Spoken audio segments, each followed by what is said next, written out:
When the Second World War ended, the world did not return to quiet. It returned to routine. Cities rebuilt, offices reopened, military bases stayed active. Uniforms were folded and worn again, not for marching into battle, but for showing up on time. The exhaustion of war lingered, but it did not bring rest. Instead, it brought something slower, more ambiguous, a war that did not declare itself. The Cold War did not arrive with a single moment of violence. There was no day when people woke up knowing a new conflict had begun. Instead, there were small adjustments, new schedules, new procedures, new habits layered quietly on top of old ones. Desks were rearranged, maps were redrawn, files were renamed, and then people went to work. For those living inside it, the Cold War felt less like a crisis and more like a condition, something ongoing, something ambient, something that shaped daily life without always demanding attention. The most striking feature of the Cold War was not action, but anticipation. Governments planned for events that never happened. Militaries trained for attacks that never came. Entire systems existed in a state of readiness, holding their breath year after year. This waiting became a job. In offices across Washington, Moscow, London, and countless other cities, people arrived each morning to sit beneath fluorescent lights. They reviewed reports, updated charts, filed documents. Many of these documents described possibilities rather than realities. What might happen? What could happen? What must be prepared for? The language of the Cold War was conditional. If detected, in the event of should escalation occur, life was organized around hypotheticals. For military personnel, this meant remaining constantly prepared without being actively engaged. Bases stayed open. Guards stood watch. Equipment was maintained. Exercises were scheduled, repeated, and evaluated. Not because something was happening, but because it might. This distinction mattered. A shooting war accelerates time. Everything feels urgent. Decisions compress. The Cold War did the opposite. It stretched time. It elongated days into shifts, shifts into years, years into careers spent waiting. A radar operator might spend an entire night staring at a screen that showed nothing unusual. A communications officer might listen to static for hours, logging silence with the same care as speech. An analyst might read reports describing troop movements that never cross borders. These tasks were not dramatic. They were repetitive, methodical, quiet, and yet they carried weight. Because in the Cold War, routine was the front line. The world was divided not only by ideology, but by systems. Each side built structures designed to detect, interpret, and respond faster than the other. But speed was only one part of the equation. Endurance mattered more. People needed to be able to show up every day for decades without resolution. They needed to treat the absence of events as meaningful. They needed to remain alert in the presence of nothing. This required a particular kind of discipline. Unlike wartime heroics, Cold War discipline was invisible. It lived in schedules and checklists, in shift rotations and maintenance logs, in drills repeated so often they became automatic. The threat was abstract, but the work was concrete. Missiles sat in silos, maintained by crews who followed strict procedures daily. Bunkers remained sealed, stocked, ventilated, and staffed. Early warning systems were tested, calibrated, and retested. The fact that these systems never had to be used did not diminish their importance. If anything, it heightened it. Because the goal of the Cold War was not victory in battle, but prevention. Deterrence depended on reliability. Reliability depended on routine. A system that only worked occasionally could not be trusted, so everything had to work all the time. This expectation filtered down to individual lives. People planned careers around long deployments that never involved combat. Families adjusted to postings that might last years. Children grew up near bases, radar stations, and research facilities that hummed quietly in the background of daily life. The Cold War became scenery. It appeared in public signage, in drills conducted at schools, in civil defense pamphlets distributed calmly, without urgency. Instructions were given in neutral tones, as if discussing weather rather than annihilation. Remain calm. Follow instructions. Await further information. The repetition of these phrases dulled their edge. Over time, people learned how to live beside the possibility of catastrophe without constantly reacting to it. They folded it into routine. This was not indifference. It was adaptation. Governments understood this psychological balance well. Panic undermined stability. Calm preserved it. The Cold War therefore required not just military readiness, but emotional regulation at a societal level. Everything was designed to feel controlled. Alarms existed, but they were rarely triggered. Sirens were tested on schedule. Alerts were practiced rather than announced. The system emphasized order over urgency. Even language reflected this. Terms like standby, condition, and readiness level replaced words like attack and battle. The war existed in a grammatical space between present and future, always imminent, never immediate. For those working within it, this ambiguity became normal. They learned to measure success by absence. No incident, no escalation, no signal detected. Each uneventful shift was quietly successful. This inverted traditional ideas of achievement. In the Cold War, nothing happening was the best possible outcome. So people continued to show up. They continued to watch. They continued to wait. Not with fear, but with habit. The Cold War settled into daily life the way weather does. Something you prepare for, talk about occasionally, but mostly live alongside without comment. And it was within this rhythm, this sustained, disciplined waiting, that the Cold War truly existed. Not in explosions, not in battles, but in routines repeated carefully, endlessly, so that those other things would never occur. Long before a missile could be launched, it had to be seen. The Cold War depended on knowing, or believing you knew, what the other side was doing. This belief rested on systems designed to notice the smallest change in the sky, the sea, or the airwaves. These systems did not sleep. People did in shifts. Early warning became a profession.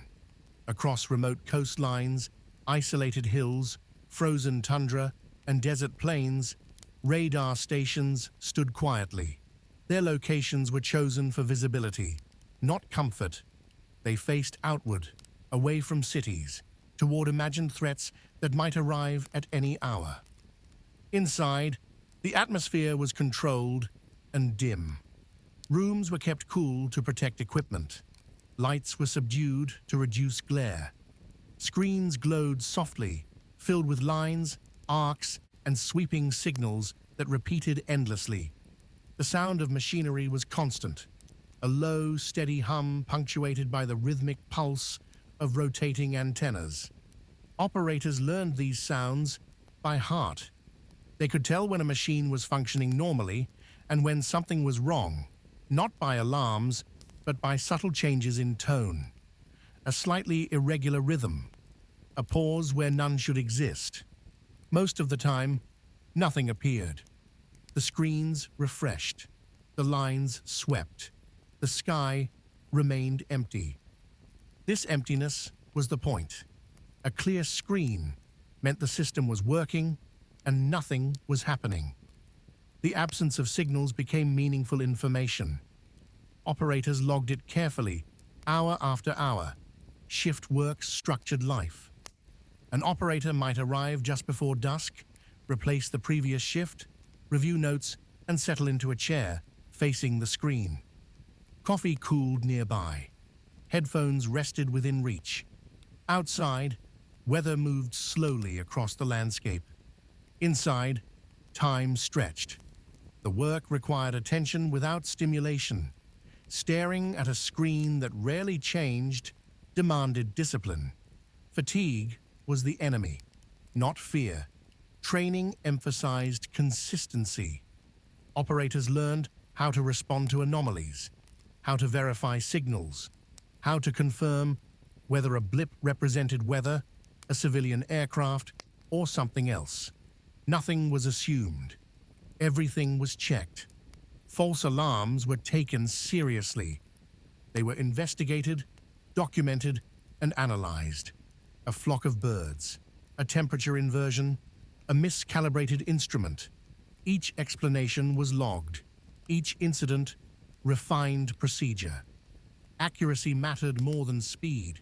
The system was designed to prevent reaction to error. A rushed response could escalate unnecessarily. Calm verification preserved stability. This restraint defined the Cold War. Multiple layers separated detection from decision. A signal observed at a radar station traveled through channels, supervisors, analysts, command centers, before any action occurred.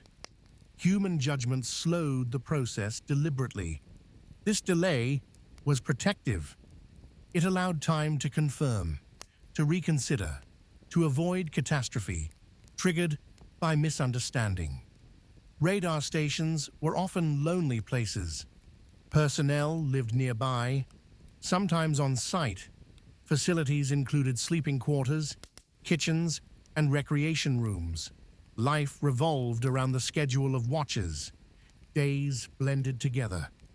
Outside the station, the world felt distant. Inside, routine dominated.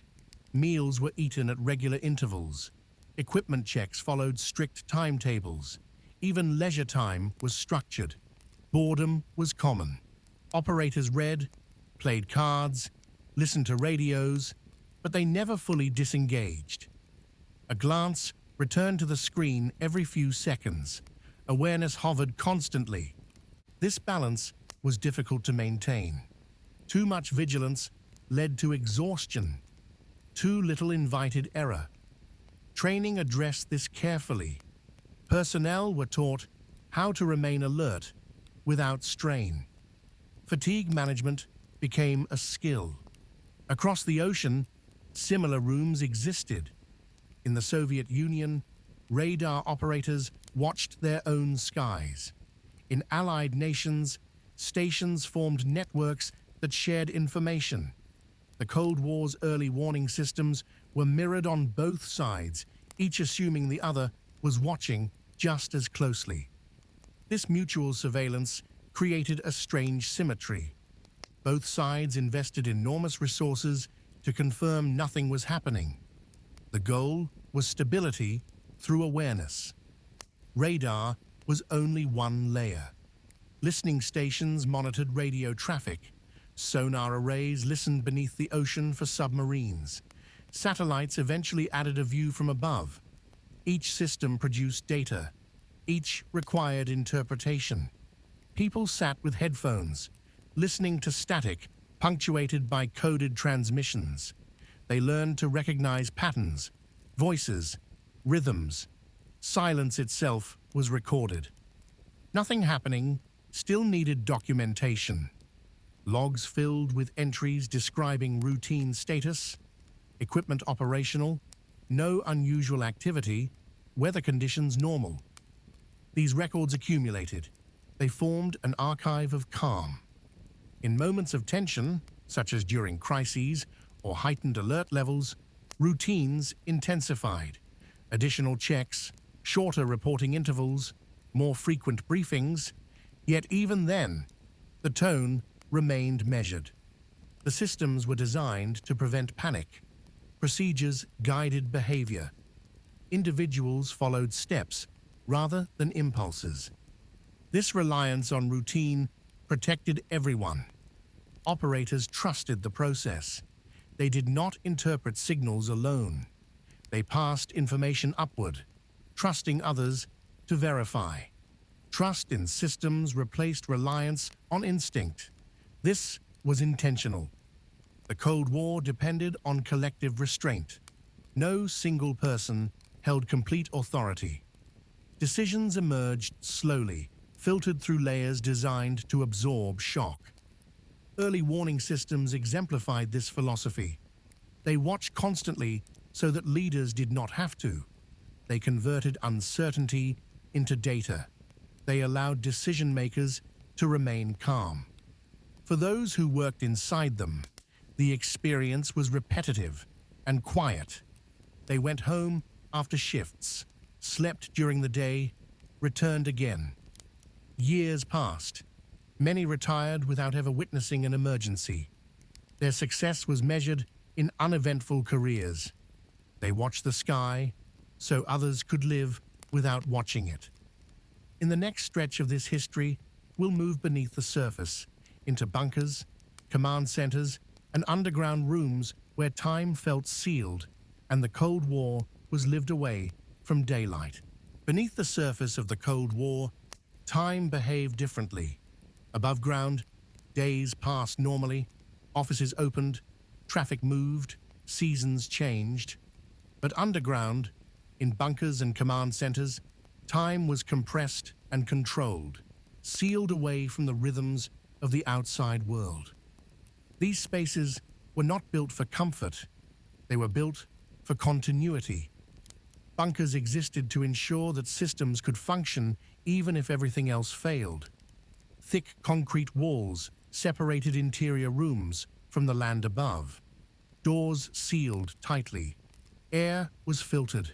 Power was redundant. Light came not from windows, but from fixtures that never changed. Inside, there was no sunrise. Rooms were lit evenly, regardless of hour. Clocks were everywhere. Time was measured deliberately, mechanically, in shifts and rotations, rather than in daylight and darkness. Personnel adapted quickly. They learned to eat by schedule, not appetite, to sleep when assigned, to remain alert even when the body disagreed. The bunker demanded obedience to routine above all else. Sound behaved differently underground. Footsteps echoed softly. Machines hummed constantly.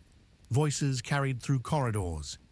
Silence felt artificial, broken only by ventilation systems and distant equipment. This constant background noise became reassuring. It meant the systems were alive. Bunkers housed maps, screens, and communications equipment. Walls were often lined with charts showing global positions, trajectories, and readiness states. These visuals changed slowly, if at all. Most days, nothing moved. Yet people watched anyway. The act of watching mattered more than the possibility of action. Vigilance itself was the task. The presence of trained observers ensured readiness, even in stillness. Personnel rotated through roles. Some monitored screens, others maintained equipment, others recorded data. Each function supported the others. No one acted alone. Hierarchy was clear. Orders flowed downward. Information flowed upward. Decision-making was distributed deliberately to prevent impulsive action. This structure was comforting. In a world defined by uncertainty, structure provided stability. People trusted routines more than intuition. Checklists replaced guesswork. Procedures replaced emotion. Sleep occurred in designated periods. Dormitories were functional. Beds were narrow. Privacy was limited. Personal items were minimal. The bunker discouraged attachment to anything beyond function. Even leisure was regulated. Short breaks allowed reading, conversation, quiet games. Laughter existed, but it was restrained. The awareness of purpose hovered constantly. Bunkers also held supplies. Food was stored carefully, water systems were monitored, medical equipment stood ready. Everything was accounted for. Redundancy mattered. If one system failed, another would replace it. Backup generators waited quietly. Extra communication lines lay dormant until needed. This layered preparation shaped daily work. Personnel checked systems repeatedly, even when nothing had changed. Routine inspections filled time.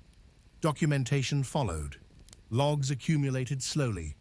Entries recorded pressure levels, temperature readings, equipment status. Pages filled with normality. This normality was essential. The bunker existed to preserve continuity through disruption. Its success depended on nothing dramatic happening. Personnel understood this paradox. They trained constantly for emergencies they hoped would never occur. Drills simulated catastrophe. Alarms sounded briefly, then ceased. Procedures were followed exactly. After drills, life resumed. People returned to stations. Coffee was poured. Conversations continued.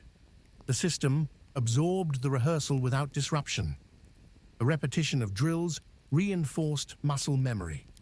In crisis, there would be no time for debate, only routine. The bunker reduced the world to essentials. Outside, complexity was filtered away. Inside, focus narrowed. Tasks were clear, expectations defined. Some personnel found this calming. Others found it disorienting. Days blurred. Time lost texture. Without sunlight, the body relied entirely on clocks. This dependence deepened the sense of separation. Those underground knew events only through reports. The outside world existed abstractly through data and messages. The Cold War lived most fully in these spaces. Not in speeches or headlines, but in rooms where people waited, watched, and maintained readiness quietly. Years passed. Personnel rotated in and out. Equipment was upgraded. Maps were redrawn. But the core routines remained. The bunker was timeless by design. Even as political relationships shifted, the underground systems persisted. They were built to outlast administrations, ideologies, and individuals. Their presence reassured leaders. Knowing that continuity existed beneath the surface allowed calm above ground. The bunker absorbed anxiety so the world could function. For those inside, this was understood. They were not hidden heroes. They were caretakers of systems. Their work was measured not by outcomes, but by endurance. They maintained readiness so that action would never be required. In the next stretch of this history, we'll leave the sealed spaces of bunkers and step into offices, briefing rooms, and administrative corridors, where the Cold War unfolded through paperwork, schedules, and quiet authority. Above ground, far from radar screens and sealed bunkers, the Cold War unfolded in offices. These spaces were ordinary. Fluorescent lights, desks arranged in rows, filing cabinets lining walls, coffee cups left cooling beside stacks of paper. There were no dramatic backdrops, no visible signs of crisis. And yet, these rooms were just as essential to the Cold War as any missile silo. Here, the war was processed. Each morning began with routine. Doors unlocked, lights switched on, typewriters warmed. Later, computers hummed softly. People arrived with briefcases, coats folded over arms, habits intact. They sat down and read. Reports arrived steadily. Intelligence summaries, weather forecasts, equipment status updates, diplomatic cables. Many documents contained no new information. Others repeated what had already been said in slightly different language. This repetition was intentional. Consistency mattered more than novelty. Confirming stability was as important as detecting change. A report that said no unusual activity still needed to be written, reviewed, and filed. Paperwork created continuity. Files accumulated over years. Binders filled shelves. Maps were updated incrementally. The Cold War advanced not through sudden shifts, but through careful tracking of small details. Offices worked on schedules. Briefings occurred at set times. Reports were due on specific days. Meetings followed agendas. Even crises were absorbed into routine as quickly as possible. This structure was protective. By placing uncertainty into documents and meetings, institutions made it manageable. Problems were discussed calmly, framed analytically, and assigned to committees or working groups. Language softened threat. Instead of danger, documents referred to developments. Instead of fear, they noted concern. The vocabulary of bureaucracy reduced emotional impact. This was not denial, it was regulation. Emotion destabilizes systems. Calm sustains them. The Cold War required emotional control at every level. Officers enforced it quietly. Analysts spent careers examining possibilities rather than events. They wrote about intentions, capabilities, probabilities, rarely about outcomes. The future dominated their work. Charts projected scenarios years ahead. Contingency plans branched endlessly. Each assumed different conditions. Each remained hypothetical. Many plans were never used, yet they were revised regularly, updated with new data, refiled. The act of planning mattered, even if the plan itself did not. It demonstrated readiness. Meetings reflected this rhythm. Participants gathered around tables, papers spread, voices low, discussions methodical. Disagreements occurred, but they were restrained. Decisions emerged slowly. Urgency was managed carefully. When tension rose, additional meetings were scheduled, extra briefings held. The response to anxiety was organization. More structure, not panic. Clerks and administrators played vital roles. They tracked documents, scheduled meetings, ensured information moved correctly. Their work was invisible but essential. A misplaced file could delay decisions. An error could create confusion. Accuracy was prized. Training emphasized attention to detail. Precision mattered more than speed. Corrections were made quietly. Mistakes were documented and addressed. This culture shaped daily life.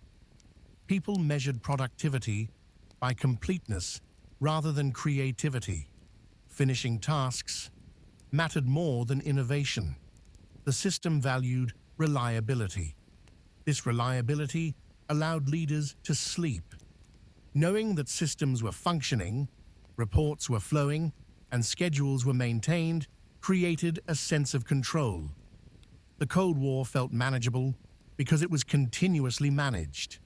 Offices also served as buffers. Information arriving from sensors and field stations was filtered, contextualized, and interpreted before reaching decision-makers. This prevented overreaction. Data passed through layers. Each layer slowed it slightly, reducing volatility. The system was designed to absorb shock. This buffering was deliberate. It acknowledged human fallibility. Machines detected signals, but humans interpreted them. Offices gave humans time to think. Time was the Cold War's most valuable resource. Decisions made too quickly could not be undone. Delay, when intentional, was protective. Administrative routines created delay. Forms required signatures.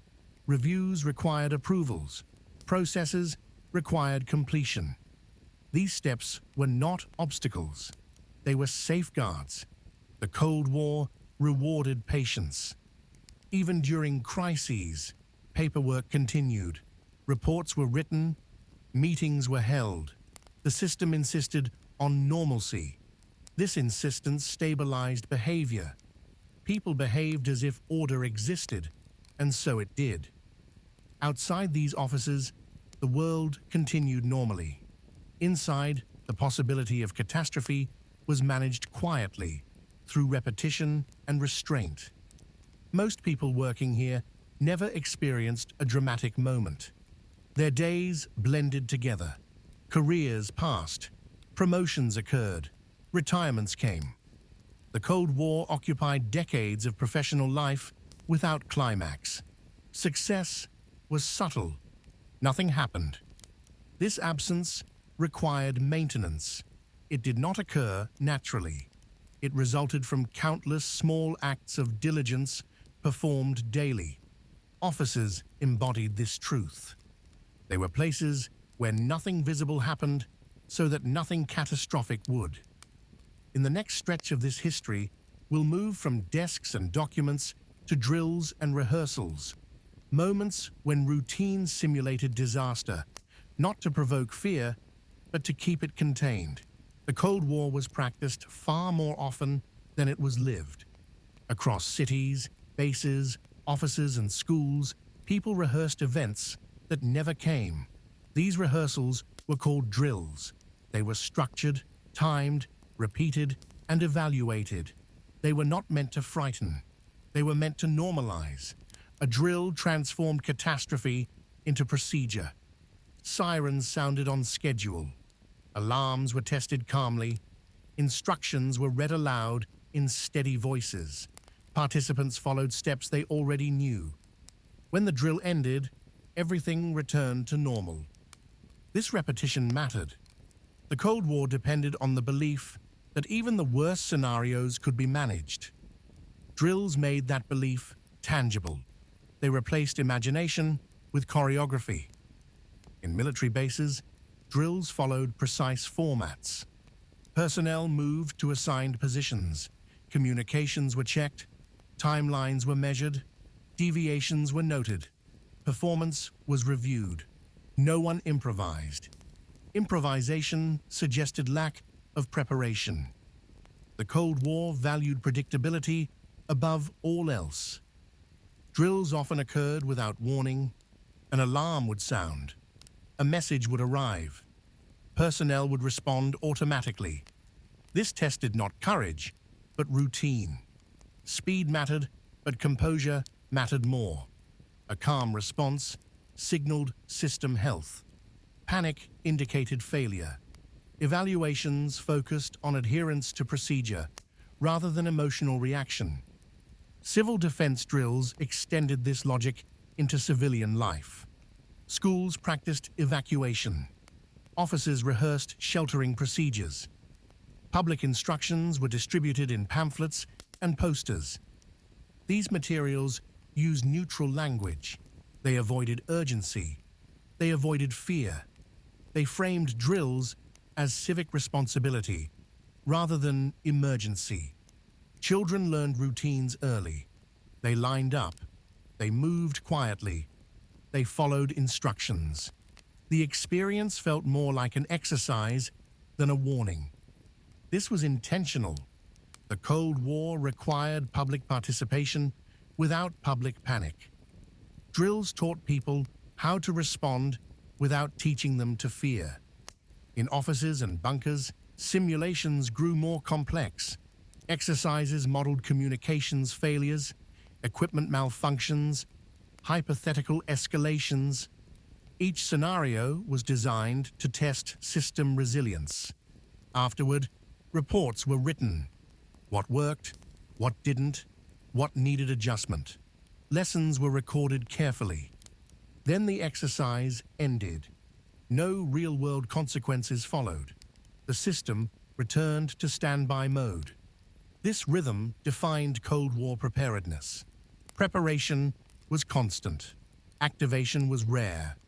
Personnel learned to separate rehearsal from reality. They practiced seriousness without urgency. They trained without expecting release. This created a unique psychological environment. People became comfortable with symbols of danger. Sirens lost their shock.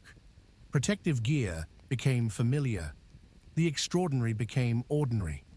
This familiarity reduced anxiety. It also created discipline. When alarms were routine, responses became reliable. The system functioned smoothly because it had been rehearsed endlessly. Drills also revealed weaknesses. Equipment failures were discovered in controlled environments. Communication gaps were identified before they mattered. Procedures were refined incrementally. This incremental improvement defined Cold War readiness. Rather than reacting to events, systems evolved through rehearsal. The future was anticipated, tested, and adjusted for. The Cold War was never static. Threat perceptions shifted. Technology advanced. Procedures adapted. But the underlying rhythm remained. Drill, review, adjust, repeat. This rhythm filled time. Years passed measured not by battles, but by exercises. Calendars marked inspections, tests, and evaluations. Personnel built careers around readiness rather than action. This affected identity. A soldier trained without fighting. An officer commanded without engaging. An analyst planned without execution. Success meant restraint. The absence of disaster validated the system. Each uneventful drill reinforced confidence. Yet the possibility remained. That possibility justified everything. Drills allowed people to acknowledge danger without confronting it directly. They provided structure for fear, transforming it into movement and order. When drills ended, people returned to desks, bunks, and routines. Coffee was poured, conversations resumed, the day continued. The Cold War did not interrupt life. It wove itself into it. Through drills, catastrophe became procedural. It could be imagined without being experienced. This containment was crucial. Without it, fear would have overwhelmed daily life. With it, the Cold War remained something that could be lived alongside. In the next stretch of this history, we'll look at waiting itself as labor, guard duty, night shifts, and the long, quiet hours that defined Cold War work more than any alarm ever did.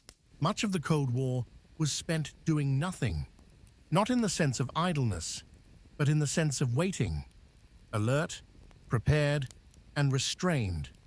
Waiting was not a pause between events. It was the work itself. Guard duty defined this experience. At bases, installations, radar stations, and depots, guards stood watch at all hours. They followed fixed routes, checked gates, verified locks, logged conditions. Each shift unfolded according to schedule, regardless of weather or mood. Most of the time, nothing happened. A gate remained closed. A fence stood undisturbed. A perimeter light flickered steadily. The absence of change was recorded carefully. Logs filled with entries describing normal conditions. All clear. No activity. Routine check completed. These phrases repeated endlessly. Their repetition was not meaningless. It documented continuity. Night shifts carried particular weight. Darkness slowed time. Sounds traveled farther. Fatigue pressed more heavily. Guards learned to recognize familiar noises. Wind against metal, distant machinery, animals moving nearby. Anything unfamiliar drew attention.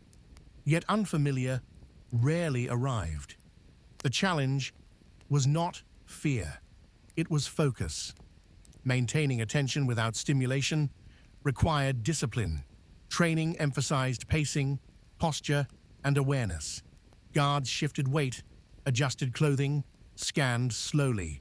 Time was measured in intervals. A circuit completed, a check performed, a report filed. These small actions divided long hours into manageable segments. Waiting became structured. This structure preserved alertness. Without it, fatigue would erode reliability. Inside facilities, similar waiting occurred. Operators monitored systems. Communications officers sat by phones and radios. Technicians watched gauges and indicators. Each role required presence rather than action. Presence mattered. The Cold War depended on people being there when needed. Not dramatic heroes, but reliable observers. Shifts rotated. People adapted sleep cycles. They learned to rest during daylight. They learned to work through quiet nights. Bodies adjusted slowly. Caffeine helped. So did routine. Meals occurred at set times. Breaks were scheduled. Conversations were brief. Everything supported endurance. Waiting also shaped relationships. People worked alongside the same colleagues repeatedly. Shared silence created familiarity. Small gestures mattered. A nod, a comment, shared coffee, camaraderie developed quietly. Not through shared danger, but through shared boredom. This boredom was managed deliberately.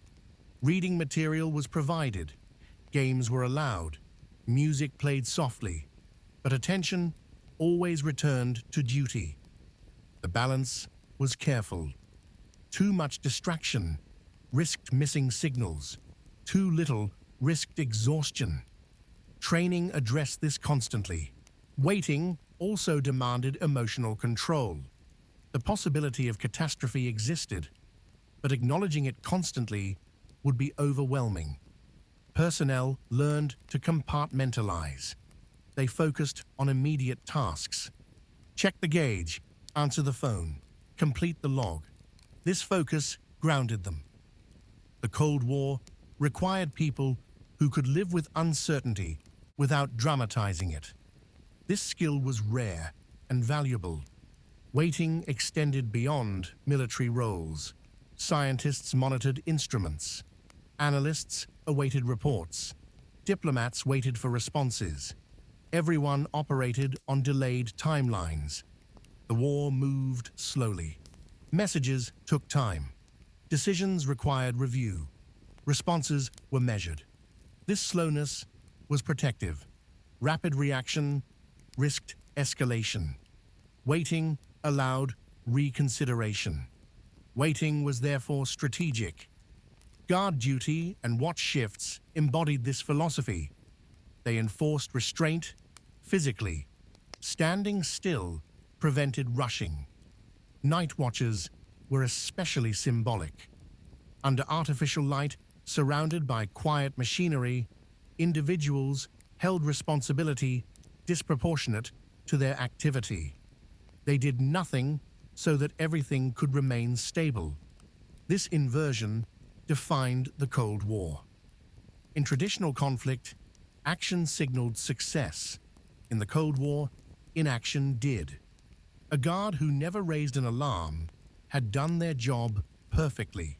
A watch officer who never issued an emergency call succeeded completely. Careers ended without stories. Many retired with nothing dramatic to recall. No battles, no emergencies, only years of routine. This lack of narrative was itself meaningful. The Cold War left few personal stories because it was designed to. Systems absorbed tension. Individuals maintained them. Waiting also shaped memory. Looking back, years blurred. Specific days faded. What remained was the rhythm. Shift changes, quiet nights, routine checks. This rhythm defined lives. The Cold War did not demand constant attention from the public because it demanded constant attention from a few. Those few waited so others could live normally. They stood watch so the rest of the world could sleep. In the next stretch of this history, we'll move into communication and silence. Phones that rarely rang, radios that waited for signals, and how absence of information became information itself. Communication during the Cold War was defined as much by silence as by speech. Phones sat on desks, connected and powered, rarely ringing. Radios remained tuned, listening for signals that almost never arrived. Teletype machines waited with paper threaded, ink ready, holding still for hours at a time. The absence of messages carried meaning. In many Cold War systems, silence was not a failure. It was confirmation. A quiet line suggested stability. A steady hum without interruption meant nothing had changed. Operators logged this silence carefully. Each hour without communication was recorded. Each unchanged status noted. Documentation transformed nothing into something measurable. This practice shaped perception. Silence was no longer empty. It was informational. It indicated continuity. The system was intact. When communication did occur, it followed strict form. Messages were brief. Language was precise. Ambiguity was avoided. Codes reduced meaning to symbols that could be verified and repeated. Emotion was excluded deliberately. The Cold War demanded neutrality in tone. Messages described facts, not feelings. Received. Confirmed. Standing by. These phrases repeated endlessly. Radios crackled softly. Static filled the background. Operators listened intently for deviations, a change in frequency, a pause, a burst of unexpected sound. Most of the time, static remained static. Listening itself became a skill. Personnel learned to distinguish meaningful signals from noise. Training emphasized patience. Quick conclusions were discouraged. Verification mattered. Messages passed through multiple checkpoints. A transmission received by one station was confirmed by another. Redundancy reduced error. This layering slowed communication intentionally. Speed was dangerous. Slowness allowed control. During moments of heightened tension, communication increased, but remained regulated. Additional checks, more frequent status reports. Still, restraint persisted. No one shouted, no one rushed. Phones rang, slightly more often, then fell silent again. Delays were accepted. Waiting for confirmation was preferable to acting on assumption. The Cold War rewarded hesitation when it prevented escalation. This culture extended to diplomacy. Cables moved slowly. Responses took time. Silence between messages allowed negotiation without confrontation. Pauses created space. A delay could signal caution rather than hostility. Diplomacy relied on reading absence as carefully as presence. This sensitivity to silence defined the era. In military contexts, this restraint was essential. A false alarm could provoke catastrophe. Communication systems therefore included filters. Humans reviewed machine output. Messages were contextualized. Nothing traveled unexamined. This caution prevented disaster repeatedly. History later revealed close calls, moments when signals were misinterpreted, when individuals chose to wait rather than react. Their restraint preserved stability. These moments were quiet. They occurred in rooms where people sat alone, considering whether to pass a message forward. They chose silence. The world continued. Such decisions rarely entered public memory. They lacked drama. They left no physical trace, yet they mattered immensely. The Cold War relied on individuals capable of treating silence as valid information. Training reinforced this. Operators were taught not to fill gaps, not to speculate, not to invent meaning where none existed. Silence was respected. This respect required confidence in systems, trust that nothing happening meant nothing happening. That trust was cultivated slowly. Repeated uneventful days built confidence. The system proved itself through consistency. People learned to believe in quiet. This belief reduced anxiety. When phones did not ring, it was reassuring, rather than ominous. When radios remained silent, it confirmed stability. The Cold War inverted expectations. In most conflicts, silence suggests danger. In the Cold War, it suggested safety. This inversion shaped daily life. People went about routines, knowing that absence of news was good news. Headlines did not dominate every day. Crises flared briefly, then subsided. Most days were quiet. Communication systems reinforced this calm. They filtered urgency. They slowed transmission. They reduced shock. Silence became a buffer. Behind this buffer, leaders deliberated. Analysts reviewed data. Decisions emerged slowly. The public experienced the Cold War as background noise rather than constant alarm. This was not accidental. The system was designed to keep catastrophe distant, both physically and psychologically. Communication played a central role in this design. By managing information flow carefully, institutions controlled emotional response. Calm was maintained. This maintenance required discipline. Individuals resisted the urge to interpret. They recorded facts. They waited. Waiting again became labor. Listening without acting. Recording without reacting. The Cold War rewarded those who could sit with silence comfortably. As decades passed, technology evolved. Satellites replaced some listening posts. Digital systems supplemented analog ones. Yet the core principle remained. Verification before reaction. Silence as information. Delay as protection. When the Cold War eventually ended, many systems were dismantled quietly. Phones were disconnected, radios powered down, offices closed, silence remained. But this silence felt different. It was no longer purposeful. It no longer carried expectation. It was simply absence. For those who had lived inside the system, this change was subtle but profound. They had spent careers interpreting quiet. Now, quiet meant something else.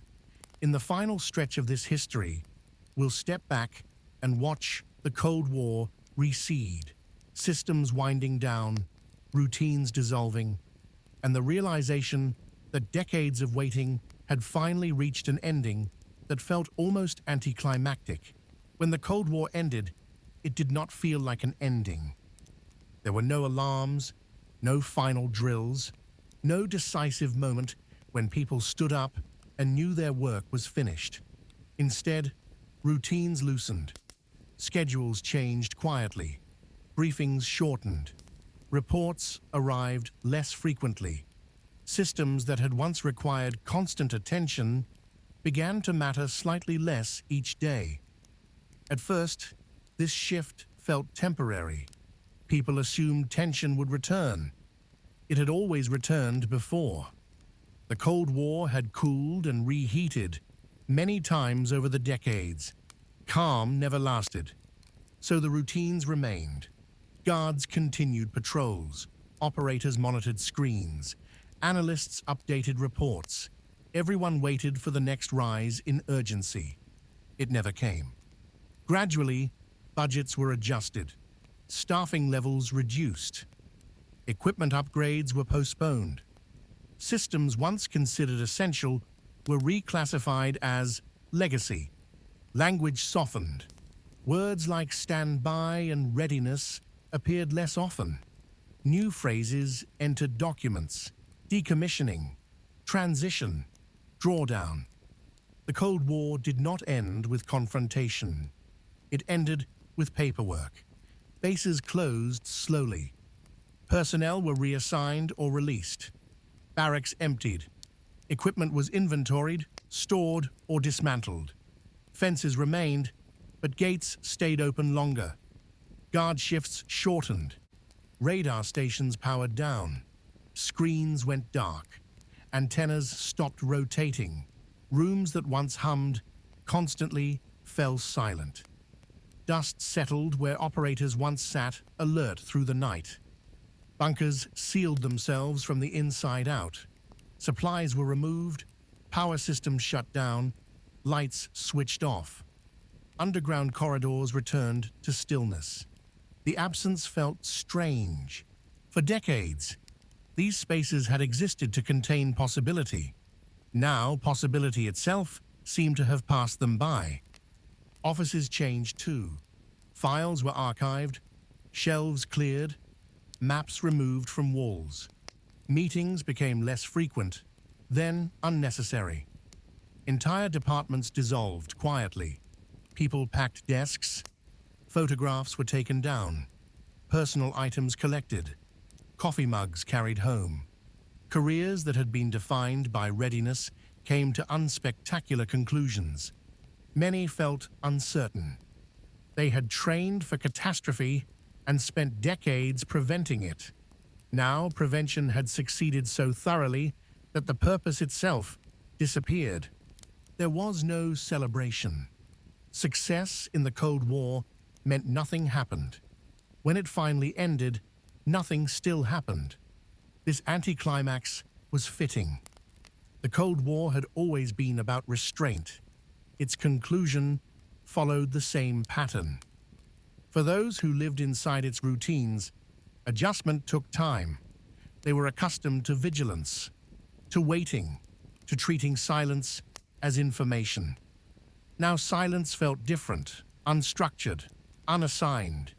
Some missed the clarity. The Cold War had provided purpose through repetition. It had given meaning to waiting.